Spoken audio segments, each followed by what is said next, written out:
Hi, everybody. It's Todd Zalecki, co-host of the Phillies Show with Ruben Amaro Jr. and Jim Salisbury, part of the Foul Territory Network. The Phillies 2025 season is fast approaching, so we thought we would have some fun and look back at some of our favorite moments from some of our interviews over the past year with players like Bryce Harper, Zack Wheeler, JT Realmuto, Aaron Nola, Kyle Schwarber. Hope you enjoy. Hit the like button, hit the subscribe button, and we will see you on the next episode of the Phillies Show. I'm so lucky that I had a dad that I did, and still am today, because I can still call him and be like, Pop, what do you got for me? Some of the drills he did too, he'd pull some stuff, man, and like I'd have a broomstick with red beans. Like I'd do that stuff a lot, and he'd pull that stuff from like the Dominican. Like I'd say a lot of that from I talked to our hitting guy. The bottle caps. We did bottle caps all the time. I'd have the broomstick and he'd do bottle caps, but our bottle caps, and this was different from the Dominican way, is, Dominican way, they kind of do it out front, like flick them. So he would flick them this way, I hit into a net, but he would put a fan like right next to it. And so he would flick it right in front of the fan, and it would move all over the place. Yeah. And so you'd have to hand-eye coordination. Wow. So he would make sure, empty That's tee. awesome. Like empty tee was like That huge. That's so cool. So he would put it right in front, and it would move, and he'd be like, wham. And so empty tee was like really big to him. And he pulled that from like Jeter. Like Jeter was big, like empty tee. Yeah. Like Jeter would never look down the cage. And so like he would be like, hey, empty tee, empty tee. And so it was like the little things like that. Like I would get out of whack a little bit and you go, well, you're not seeing the ball, right? Like your head's out in right field, your head's out in left field. Like see the ball, get it deeper, hit it out of the glove, left center, boom. And like I'd block it right back in. So those are things when I was younger, like it just was fun because he would make it fun. Or like Atex, like he would throw Atex to me a lot, the Atex balls. Yeah. And so that was like when I was younger, and they would rise. And so I'd really have to get on top of the ball. Right. Or like I would be missing it a couple of times, in 2 games, I'd miss it. Or I'd be like fouling balls off, when I was younger, and he would throw me tennis balls. And so when you try to hit a tennis ball with a metal bat, it would flip off. Even if you would square it up, like it would kind of flip off. But when you really squared it up and see it, it would, you could line drive or exactly. Yeah. And so I'd get so mad sometimes, Ruben. It was so funny. Like, and he would I'd be like 11 years old and I'd be fouling stuff off. I'd throw my bat. I'm pissed. And he'd start laughing. He'd start laughing and go, it's okay. You're fine. You're going to get it. And sure as crap, man, 6 of them I'd hit, feel good. And then we'd switch to regular baseballs and I'd mash, like that was big, and he'd put a wood bat in my hand immediately. I was like 11 years old, 10 years old, heavy wood bat immediately into my hands. And then I'd switch to aluminum, and that'd be like my prize round. He'd be like, hey, you can hit with aluminum. That's great. But can you go backside 350 feet with a wood bat? Let's do that. 'Cause that's cool. Going light tower power to right field, like that's fine. But left center wood bat, that's cool. All the success is great, but also too is making sure when those failures do happen, that we're not carrying those into the next day. I think that's the biggest thing, right? Like when I look back, it's like, man, I probably carried so many different freaking things on my back that I couldn't even have success for the next week. I mean that, like, the great Ken Reveza, he's a great mental skills. He's passed away now, and I remember we're in LA and playing the Dodgers, and it was 17. I was struggling, and he comes to my hotel room. He goes, "Hey, what are you doing?" I'm like sitting in my hotel room. He goes, "I'm coming up to your room." I go, "Okay, Ken." And Ken comes in my room. We're sitting there. We're talking. He goes, if anyone knew Ken's got this great voice and this a great personality. And he goes, "Well, Kyle, I want you to go ahead and act like you're getting in the box." So I get in the box. He goes, "Take a swing." So I take a swing. He goes, "Great. Now turn around." And I turn around. And he jumps on my back and he goes, "Now take a swing." So he goes, "You feel how weighted down you are? You feel that?"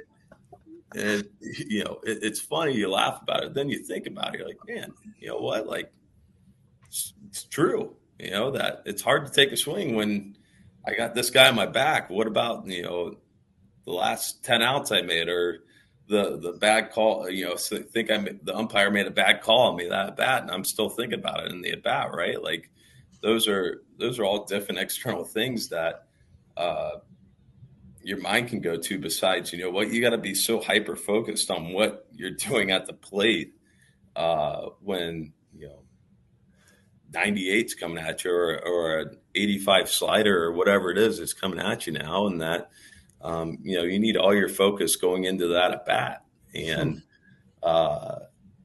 if you're thinking about any other thing, that it's going to make it just 10 times harder. Hey, everybody, if you guys like what you are seeing and hearing, this is your cue. Go ahead and subscribe to the Phillies Show. Previous to off seasons, when you come to camp with the sweeper and then the next camp with the split, is that something that he goes, hey, I think this is something you should do? Or is this something you can go, hey, I feel like I need something else? How did those conversations go in the off season? The slider was kind of struggling a little bit. Right. Like it kind of always has over the years, just not necessarily shape-wise. Like shape, it could get a little bit better, but just throwing it for a good, strike. It's always low. It's always a ball. And so I never got chases off of it and stuff like that. And I tend to throw like thigh up. So when I throw something low, they really don't even go after it. So Caleb just kind of came to me, hey, this is the kind of the new thing going around. And he was with Bauer in Cincinnati, and Bauer kind of started the whole sweeper phase. So, he introduced it to me. I tried a few different grips, and I found one that kind of mimicked my curveball just a hair. So I was comfortable with the grip. I just had to change my angle a little bit more. And, once you start playing around with that angle, it kind of messes with your fastball a little bit. So I kind of had to go back and forth in between starts. Some starts it was this, some starts it was that. Okay. And then the split, we talked about it during the off season. I need something that goes. Can you show us how you throw it? Sweeper. The sweeper, and then they're put to that. Yeah. So the sweeper, I basically just hook that seam right there. Wow.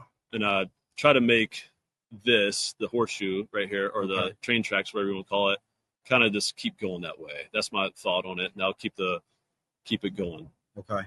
I don't know if that's technically right, but that's my mindset, and that's what helps me. So I just got to make sure I don't start doing that and trying to make it go. I got to keep my arm up, because that's where my fastball is, and just trust it and throw it. And then the split, we tried a few different ones. And before, I was kind of just like a normal split like that, with my fingers down the side. But then I started going up with my other fingers for whatever reason. It just feels more comfortable, and I started hooking that seam a little bit. Interesting. And my thumb's just there. I basically don't even use my thumb, but my thumb's just there for a little bit of brace on that side. So just throw it like a fastball.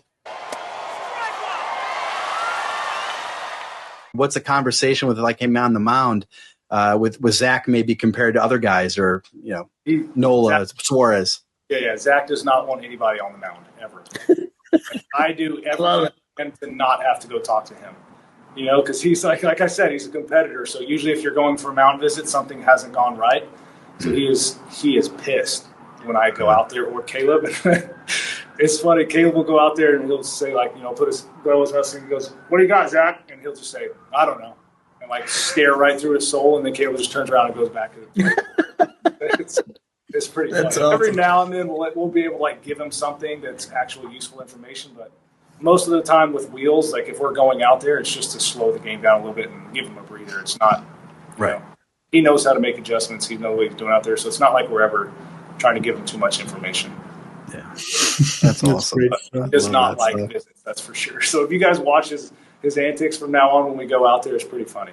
You'll know that he's not giving us anything. I'll even ask him hey, what pitch do you want to start this next guy off with? And I almost never get an answer. He'll say, he'll just say I don't care, or whatever you want. It's just, that's just Wheels. He's not happy about mound visits. How would you describe Aaron Nola to fans? And how would you describe Ranger Suarez, two of these starters that have been done very well for you? How do they compare to Zack? How would you describe their mentality, their whatever pitchability, working with them? Knowles is a little more cerebral about his pregame approach. He loves to watch video. He'll look at the numbers. I think our meeting with him before the game takes quite a while. He's probably our longest meeting because he talks a lot. Like because he's already watched quite a bit of video, and he knows how he wants to attack these guys really before we go to a meeting, which is good that we're kind of all, it's the three of us having a conversation, getting on the same page. So his meetings are definitely the longest, and he talks the most out of any of the starting pitchers for sure. He's not just listening. And same thing with like going through a game. He doesn't shake much, but like we'll have conversations about how we want to attack the next guy, like next time through, and kind of get on the same page. So he likes to think about that a little more probably than Zack does. And Ranger's a little more similar to Zack. Like he doesn't say a lot. He doesn't think a lot. He doesn't rarely shakes. Like he's up there trying to execute. He's kind of the same as Zack too, as like he's very relaxed in the meeting, like kind of like he's on the mound. You guys see it. He's very calm at all times. Can you show show how you grip the curveball and kind of explain like how you throw it, when you learn to throw it, and so Yeah. So my dad taught me a football curve. And so, like, he told me just to throw it with my finger up and throw it like a football. Your middle finger my middle finger is on the seam, way back in my hand. Right. And when I throw it like a football, my wrist is stiff and it just rolls off. Okay. In a four seam spin. And then when I got older, I just put my finger on it just like that. Okay. And did the same thing. And then when I got to the minor leagues, the balls were a little bit different, so they didn't have as much seams. Okay. So they were kind of low. And I was struggling throwing my curveball like this. And so I tried a spike curveball one day, and it was sharper. And it took me a week or so to get used to it, and I had better command with the spike curveball. So it's just the same. It's the same thing, throwing it like a football, pressure a lot on my thumb. On your thumb, okay.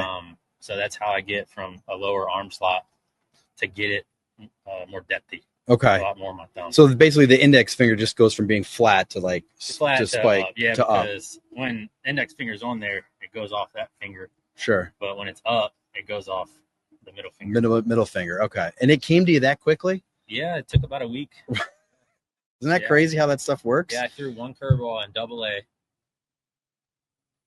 I can't remember where we were at, but Erie, Pennsylvania. And I threw one, and the guy buckled. And I said, okay, I'm going to start. And I started doing that, and it got sharper, and the command was better. Okay. With that one finger up rather than two fingers. The Phillies Show is brought to you by the Foul Territory Network. Subscribe to The Phillies Show on YouTube and wherever you get your podcasts. If you like us, give us a review. Follow us on Instagram, TikTok, X, Facebook, and Threads. Find Ruben's analysis before, during, and after Phillies games on NBC Sports Philadelphia, on the Sports Radio 94 WIP Morning Show and MLB Network. Find Jim at allphly.com. Find me at MLB.com, the Phillies Beat newsletter, and MLB Network.